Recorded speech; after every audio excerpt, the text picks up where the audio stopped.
Ahí vamos. Sí.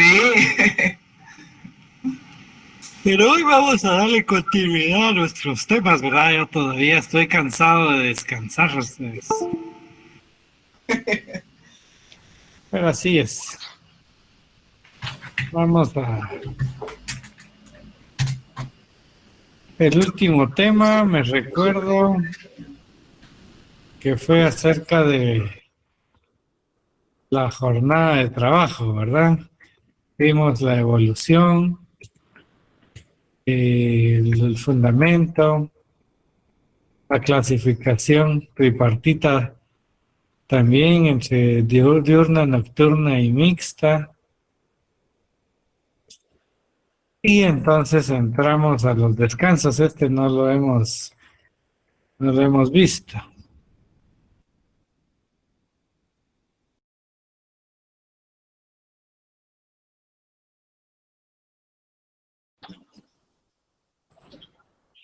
Descanso exactamente es lo que tuvimos esta Semana Santa, unos más, otros menos, pero así es la vida, ¿verdad? Algunos nos toca un poco más en alguna temporada, en otras temporadas no descansamos, nos toca de corrido, pero logramos en un determinado momento, aunque sea un día, descansar. Y entonces, ¿qué es el descanso? Muchos dirán que será para dormir, para no levantarse, porque comúnmente eso es lo que sucede.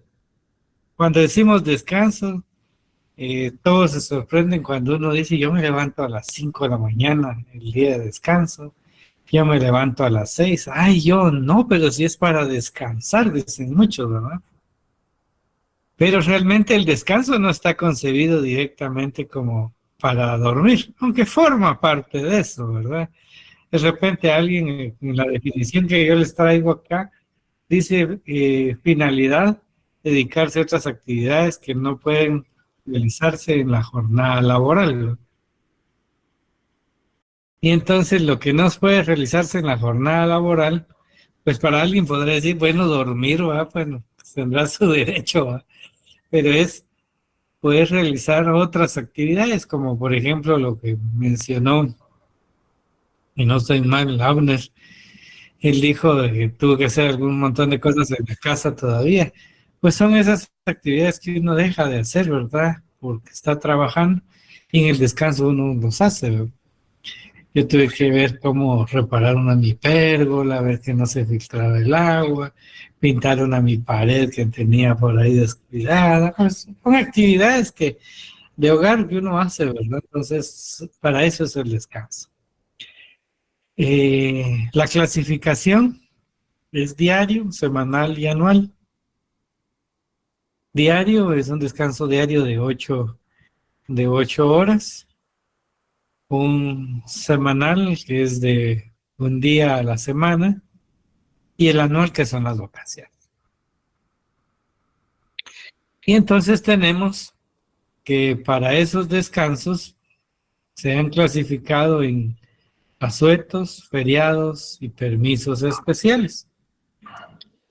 Aquí les coloco que deben de investigar las diferencia entre un asueto, un feriado y un permiso especial. Lo deben de investigar, anotar en su cuaderno de texto y luego en los asuetos, ¿cuáles son? Pueden elaborarse en un día de asueto. Si es así, ¿cuáles son esas condiciones? Y lo mismo en el caso de los feriados. Pues ahorita yo ya he explicado algunos temas, espero no se les haya olvidado.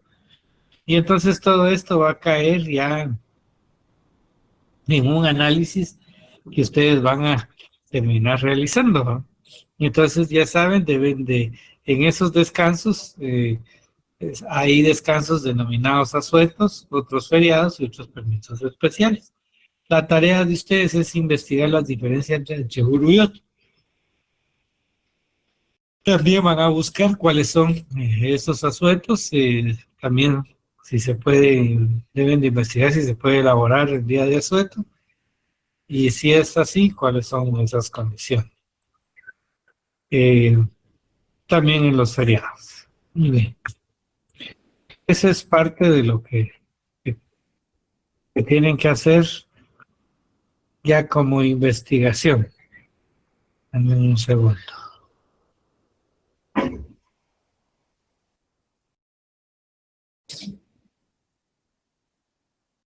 Alguien me decía si voy a dejar tarea para el primer parcial. Ahora solo sáquenme de duda cuándo tenemos ya el parcial. Ahorita le decimos, La Lick. otra semana, Lick. La otra semana. 19, Lick. Ah, no, no, ya es Miércoles. miércoles, ¿verdad? Vamos a revisar, denme un segundo. Vamos a ver. Mm, mm, Sí, porque hoy estamos ya a 10, ¿verdad? sí, hoy día, Lick. Chicas, hoy sí está duro eso. Vamos a ver, ahorita le confirmo la fecha. Sí, derecho laboral 1/19/4/23, Lick. Muy bien, lo voy a anotar ahorita y lo voy a poner en una hojita. Derecho laboral 1/19/4/2023. 19 del 4. Ajá. Sí, es la otra semana, ¿verdad? Sí, Lick, vamos a ver, para ser exacto, sería el miércoles de la otra semana, Lick. Miércoles. Ajá, de este miércoles que viene en 8. Exactamente.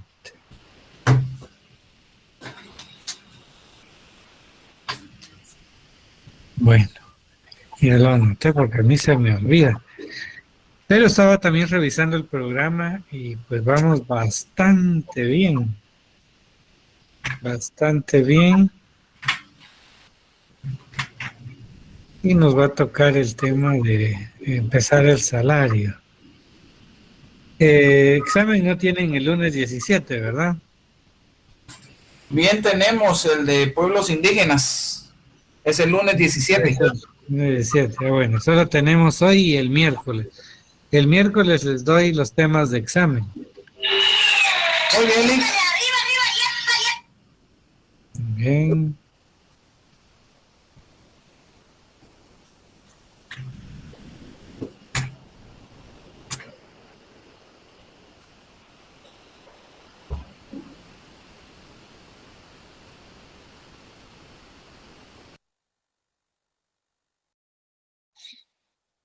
Bueno, entonces ya terminamos ese tema de los descansos muy pequeños y se me olvidaba que tienen que fundamentarse, ¿verdad? Tienen que buscar el fundamento legal de todo eso en el Código de Trabajo.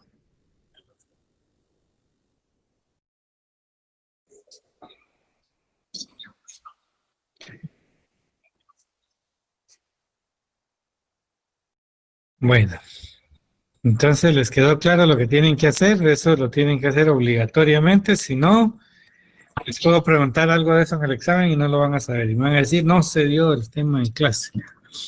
Bueno, voy a empezar el salario, no creo que lo termine, pero vamos a por lo menos empezar. Vamos a quitar esta.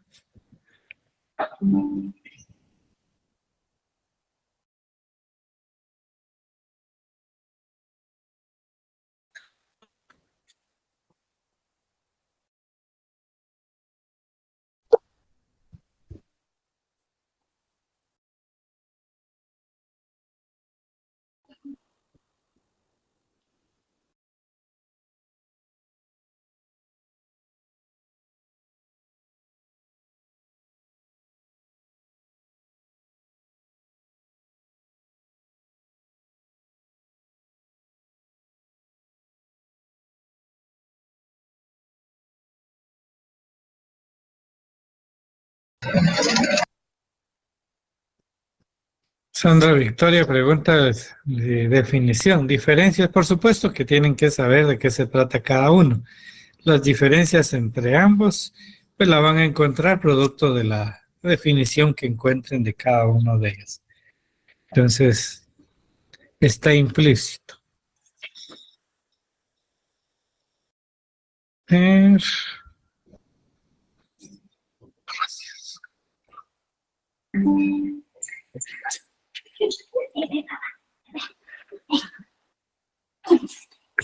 el salario.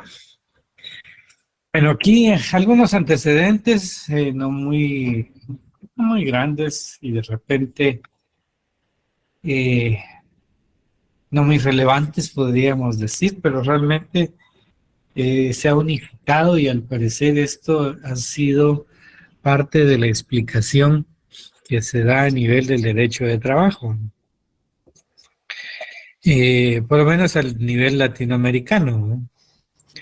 Y se indica que un antecedente del salario está del latín salarium, que significaba que se formalizaba con la entrega de sal. Déjenme decirles que según lo que he logrado detectar, es que con anterioridad la sal era una especie muy cotizada y entonces pues en determinado momento consideran que se pagaba incluso con esta especie, que se daba sal como una retribución y entonces de ahí derivó el término salario. En otras explicaciones indican que el salario se formalizaba con la entrega de sal, pero por eso yo uno de esos dos antecedentes del término salario, porque, y realmente sí pueden conjugar, dado que si anteriormente esta especie era muy cotizada, y entonces eh, derivó en un pago que es, a futuro pues empezó a conocer como salario. Luego, eh, por supuesto, ya ante la existencia de la sal, con una condición para darle como una tradición, ¿verdad? Se formalizaba con una entrega de sal, pero dado ese resabio que se tenía, que con anterioridad sí significó o sí era, eh, constituía una forma de pago. Y entonces actualmente por eso se le denomina salario, proveniente del término latín salario. Pero por otra parte, o algo totalmente distinto, hay algunos que dicen que viene del vocablo francés, no sé cómo se lee, solux, no sé, solux, no les puedo decir, pero literalmente está escrito solude, ¿va? Para quien sabe francés, pues que no lo diga, pero significaba que era pago a soldados, ¿no? Y entonces, pues significó, o hay quienes defienden que de ahí derivó del término salario porque era el pago de los soldados. Bueno, dos antecedentes muy interesantes, ¿verdad? Pero que sí están en varios textos del derecho de trabajo y ustedes pueden corroborarlo. Y pues queda nada más como un antecedente. La definición la tenemos en el artículo 88 del Código de Trabajo. Salario o sueldo es la retribución que el patrono debe pagar al trabajador en virtud del cumplimiento de un contrato de trabajo o de la relación de trabajo vigente entre ambos. Salvo las excepciones legales, todo servicio prestado por un trabajador a su respectivo patrono debe ser remunerado por este. Entonces entendemos que el salario o sueldo y la retribución. Pues, ¿por qué? por el cumplimiento de un contrato o relación de trabajo. Pero cuando decimos salvo las excepciones legales, ¿a qué se estará refiriendo? ¿Tienen alguna idea ustedes?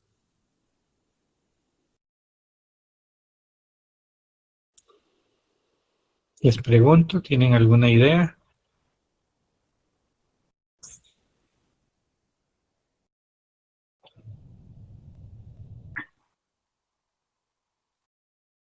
Es la retribución, ya lo entendemos. ¿Por qué? Por el cumplimiento de un contrato o relación de trabajo. Es decir, el pago. Pero dice, salvo las excepciones legales. ¿Qué se les ocurre a ustedes?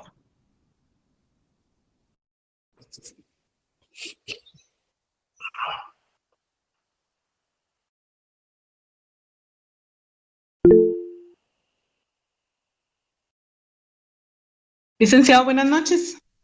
Uh-huh. Se me ocurre a mí que podría ser por una demanda de pensión alimenticia que pueda ser esta excepción. Negativo, Vivi.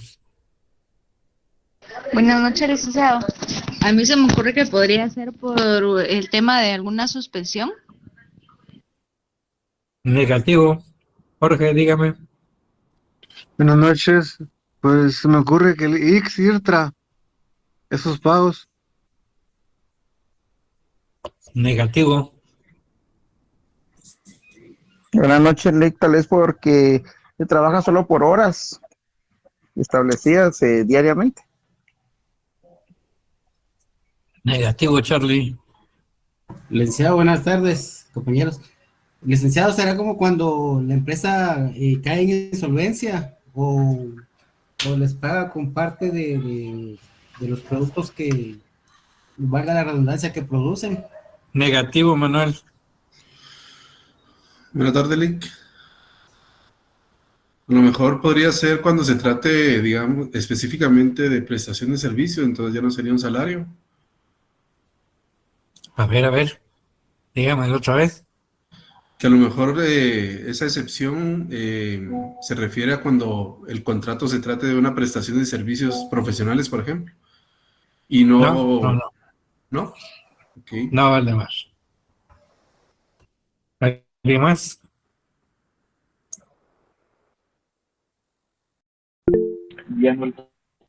Jorge Licenciado, Luis Brown. cuando uno es suspendido por por el IX, tengo entendido que Negativo, hay que Alejandro. pagar.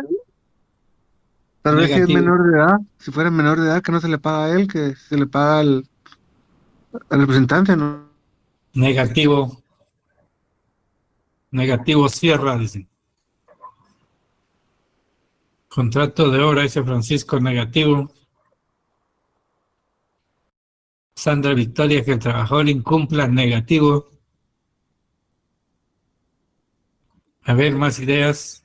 Suéltense.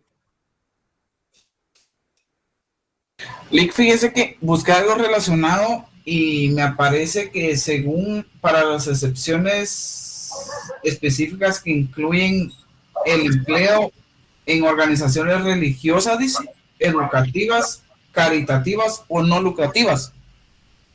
¿Sería en esa, Lick? Correcto, les voy a explicar. Dentro de la clasificación del trabajo, incluso les puse un ejemplo del trabajo benévolo. En ese trabajo benévolo se realiza, por ejemplo, en las iglesias, ¿verdad? Uno forma parte de, no sé cómo funciona, ¿verdad? Pero de un grupo en iglesia forman grupos. Y entonces a veces, pues el cura dice, miren, hay que ir a arreglar la iglesia tal día, le toca al grupo número 3, ¿no? Bueno, toca, ¿verdad? Hay que ir a arreglar, adornar, y ese es un trabajo, pero ese trabajo nosotros lo entendemos que es un servicio, ¿verdad? Que queremos dar, y se convierte en un trabajo gratuito. Y resulta entonces que ese trabajo no es remunerado. Y por eso dice, salvo las excepciones legales. Ahora ya entendió Alexia, ya entendió Ariel y ya pusieron ejemplos ahí. El voluntariado, las pasantías, que es correcto, ¿verdad? El trabajo familiar también, como les expliqué, el trabajo que deben hacer los hijos, ¿verdad? En la casa y que no quieren hacer, ¿verdad? Y esas son las excepciones legales y fuera de todo eso, todo trabajo debe ser debidamente remunerado. No hay excepción. La excepción ya las indicamos. Bueno, como ya me entendieron muy bien y eso es buenísimo, ahora la clasificación del salario según el código o bien las formas de fijación del salario. Por unidad de tiempo, por unidad de obra y por participación de utilidades. Según nuestro código. Por unidad de tiempo, por unidad de obra y por participación de utilidades. Ese es el salario.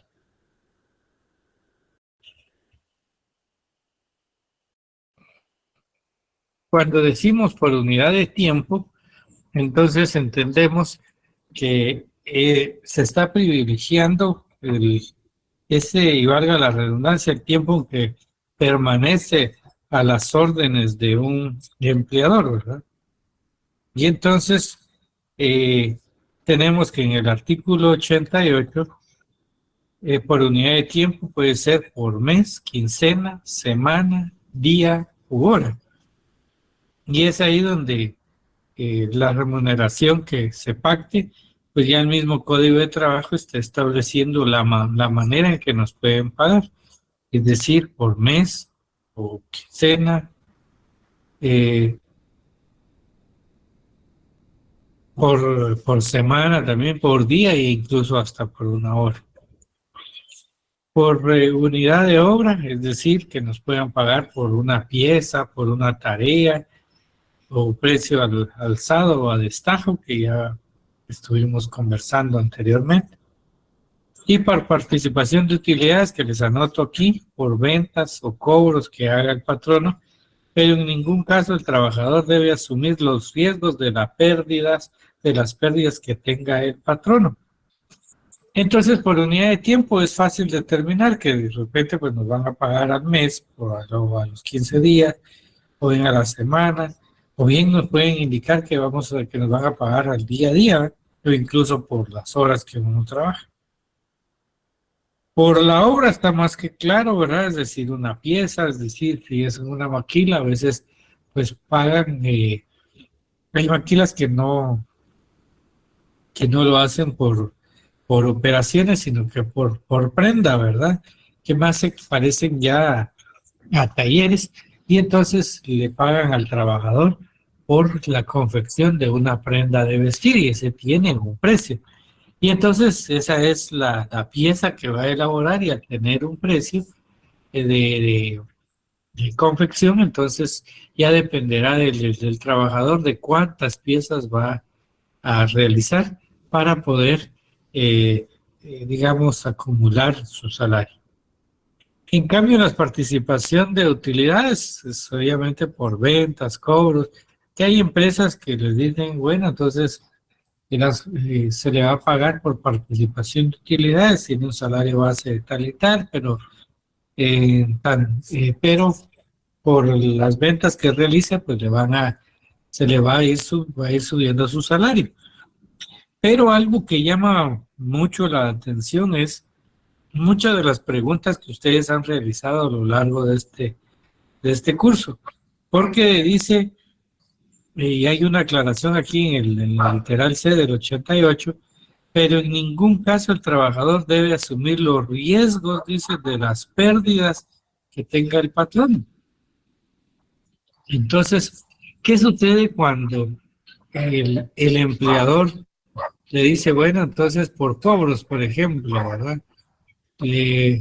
O hablemos de una venta que vendió 500 overoles, ¿no? Y de esos 500 overoles, pues él tuvo un porcentaje de la venta, hablemosle de de un quetzal por la venta, por prenda, son 500 quetzales. Pero resulta que los empleadores no le pagan al trabajador hasta confirmar que el comprador lo haya pagado.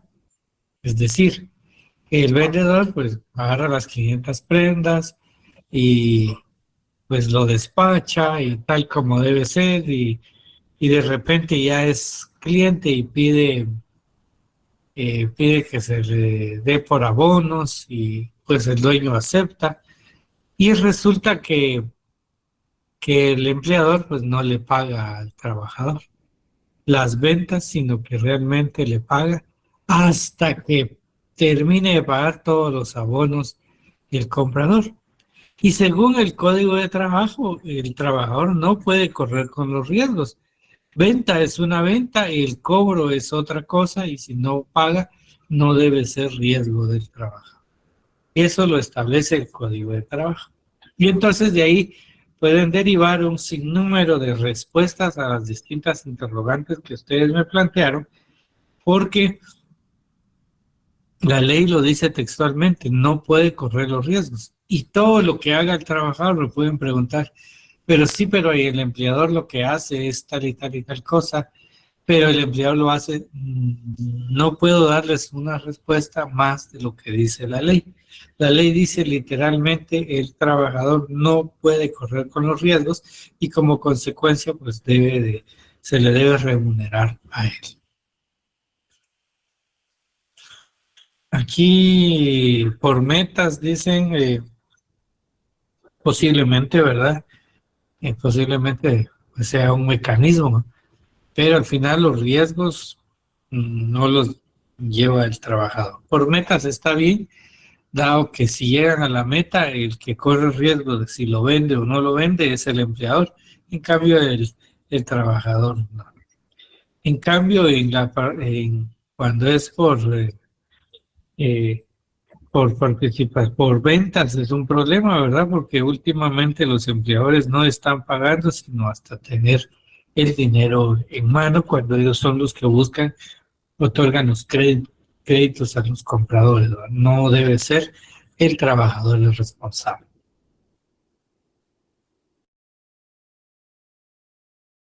O sea, al final lleva el trabajador riesgo.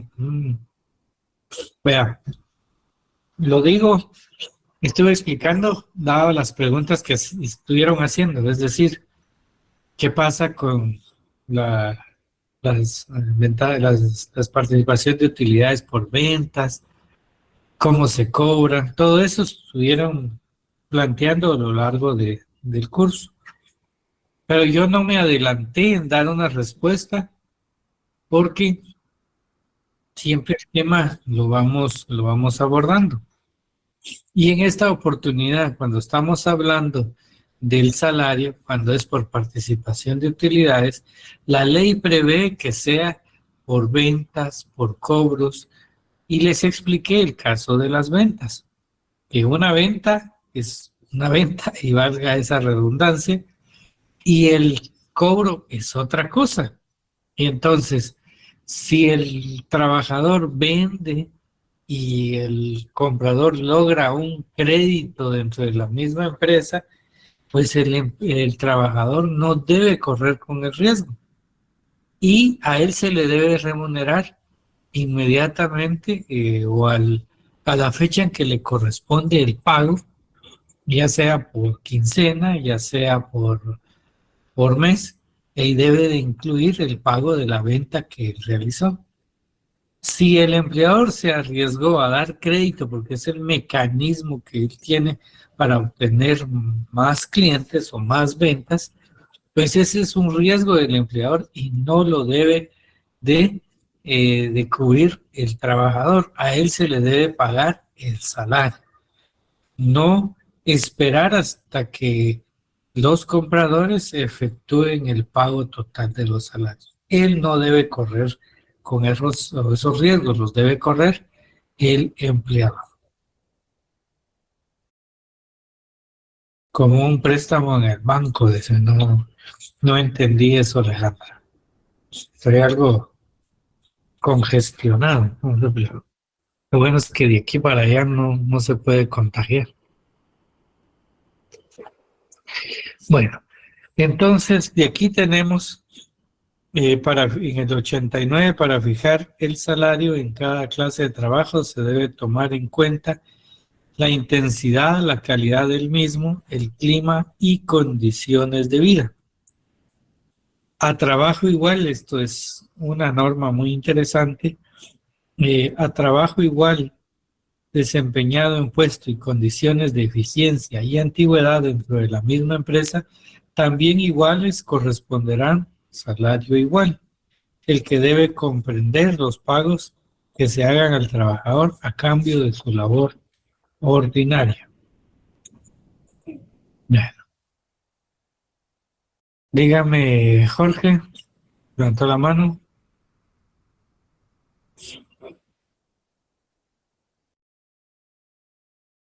Creo que solo dejó Un abierto. error, disculpe, fue un error, disculpe. Bueno, Alejandra, ¿qué entendió usted o qué quiso darnos a entender con el tema de un préstamo en el banco? No mucho lo entendí.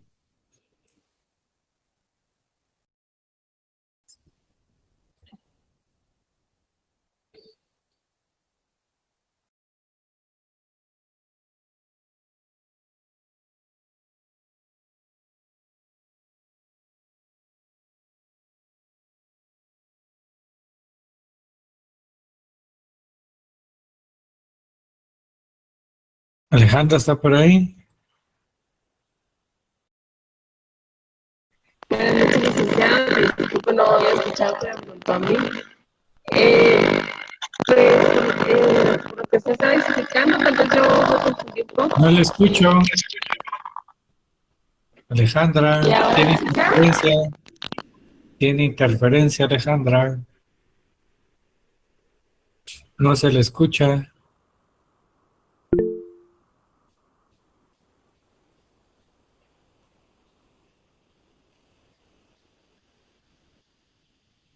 Ah, no funciona su micrófono. Muy bien.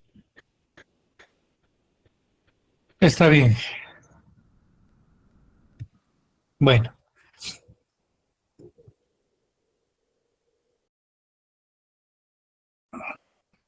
Le disculpe una pregunta. sí. Buenas noches. Digamos, así como en vendedores estos de servicios funerarios o vendedores de seguros, algunas veces también de, no sé, como de productos financieros, le piden al vendedor que vaya cobrando conforme a las cuotas que va dando el cliente, digamos, el nuevo usuario del producto, digamos, ahí sí es correcto, o también sería algo ilegal, como por lo que estamos hablando. Vea, según mi criterio es incorrecto, porque la empresa es la que buscó un mecanismo para poder mejorar sus ventas a través de créditos, ¿verdad? Pero el trabajador no está obteniendo, digamos, ganancias, ¿verdad? Sino obtiene una retribución al trabajo que él ya realizó. Y su trabajo es la venta. Como consecuencia, no comparto el criterio de los empleadores que realizan, digamos, este tipo de pagos de manera parcial, ¿verdad? Digamos, cobrando en la medida que vayan pagando los, eh, los compradores, ¿verdad? ¿Qué sucedería si el día de hoy usted logra vender, digamos, el producto que sea, y que sumen alrededor de unos 20 compradores, pero la empresa les concedió a ellos 10 meses a precio de contado, ¿no? Y resulta que de esos, al día siguiente usted lo despiden. ¿Cómo va a cobrar usted esa ganancia de la venta que realizó? Por supuesto que se puede demandar y lograr, pero al decirle que se puede demandar significa que es un error lo que están realizando, es una manera incorrecta de de cobrar, ¿verdad? De los empleados, de pagar a de los empleadores, dado que esa es su técnica, su mecanismo de venta, y usted ya vendió y le corresponde cobrar, ¿verdad? A él, si lo despiden, en ese ejemplo que lo despiden a usted, en 9 meses él va a tener una ganancia y no se la pagó a usted, ¿verdad? En el dado caso que usted no demande, ¿verdad? Entonces ahí se explica, por pura lógica, que no funciona o no debe ser de la manera en que los empleadores lo han estado realizando. ¿Me entiende ahora? Sí, gracias. Ok. Bueno, ahora tenemos la clasificación del salario. Esto es doctrinal.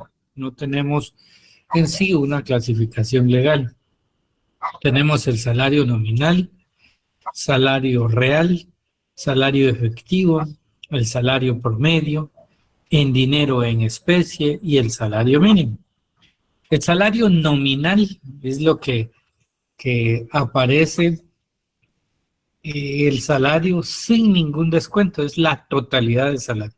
A eso se le ha denominado el salario nominal, el que no tiene los descuentos. Por ejemplo, si un ingreso es de 5,800 y aparte se le deben de pagar, efectuar los descuentos, antes de hacer el descuento, a eso se le conoce como el salario nominal. Una vez hecho el descuento, ya no es el salario nominal, podría denominarse un salario efectivo, es decir, lo que va a recibir literalmente, o el salario real también podría denominarse porque es lo que va a recibir luego de efectuado todos los descuentos. Aunque en el real se pueden incluir también los descuentos por préstamos que realice, ¿verdad? Y entonces al recibir ya con todos los descuentos de los préstamos, podríamos denominarle también un salario real, ¿verdad? Y salario efectivo, lo que recibe, ¿verdad? Salario directo, ¿verdad? Es lo que recibe el trabajador de manera directa, ¿verdad? El salario promedio no es más que un mecanismo que se utiliza para el cálculo de prestaciones y entonces en algunos casos se suma salario promedio durante los últimos 6 meses, entonces es la sumatoria de los salarios durante esos 6 meses dividido entre 6, lo que nos da un salario promedio para el cálculo de determinadas prestaciones. Luego tenemos el salario dinero en especie, normalmente se debe pagar en moneda de curso legal, pero la ley prevé que se dé en especies, en el cual pues puede ser hasta un 30% del salario, mediante artículos de consumo, ¿verdad? Pero deben de ser al contado, al precio de costo, perdón. Y el salario mínimo, saben ustedes que es el que se fija anualmente y es el que pues se ha denominado el salario mínimo porque sobre eso puede aumentar. Byron Diegues levantó la mano. Bueno, Chelik, solo para aportar un poquito con el asunto de las liquidaciones. Obviamente se tocó varios temas ahí a grandes rasgos, ¿verdad? Desde la privada hasta la pública. Nosotros tenemos una liquidación, digamos, hasta en el Estado por 10 meses o por 12 salarios, dependiendo de los pactos que tengamos. Obviamente la liquidación se hace dependiendo del pacto, ¿verdad? Se puede hacer total o parcial. Y usted lo tocó claramente ahorita en este tema, que gracias a Dios lo abarcó, ¿verdad? Porque las liquidaciones son dependiendo las condiciones que cada uno tenga. Y regularmente son 12 salarios o 14 salarios lo que tiene uno legalmente derecho. En derecho de indemnización. Pero obviamente los renunciables son las prestaciones, ¿vale? Correcto. Bueno, como ven aquí, la clasificación del salario es doctrinal. Es solo para que sepan qué significa cada uno. estamos como cuando hacemos un trabajo y ponemos definiciones, ponemos todas las definiciones y luego empiezan las explicaciones, aún falta mucho más, ¿verdad? Entonces esto es para que sepan qué significa el salario nominal, el salario real, el salario efectivo, el directo, el promedio, que el promedio, como bien lo dijo Byron, es un mecanismo que se utiliza para el cálculo de una prestación, ¿no? Nada más eso, es por definición. Y luego vamos a ver, ya vimos, ya les expliqué, ¿verdad?, qué pasa con la terminación ilegal de un contrato de trabajo, qué derecho tiene el trabajador, ¿verdad? Y de ahí puede surgir el tema del salario promedio. Dinero en salario en dinero, en especie y salario mínimo. Bueno, no, como vieron, no íbamos a terminar hoy, vamos a continuar con el tema del salario el día miércoles y el miércoles les doy los temas del examen para que se preparen para su segundo parcial. No van a haber tareas con una ponderación para el segundo parcial. Íntegramente entran los 40 puntos. Feliz noche. Buenas noches, Lick. Buenas noches, licenciado. Buenas noches. Descanse. Buenas noches, Lick. Buenas noches. Noches. Buenas noches. Feliz noche, Lick. Buenas noches.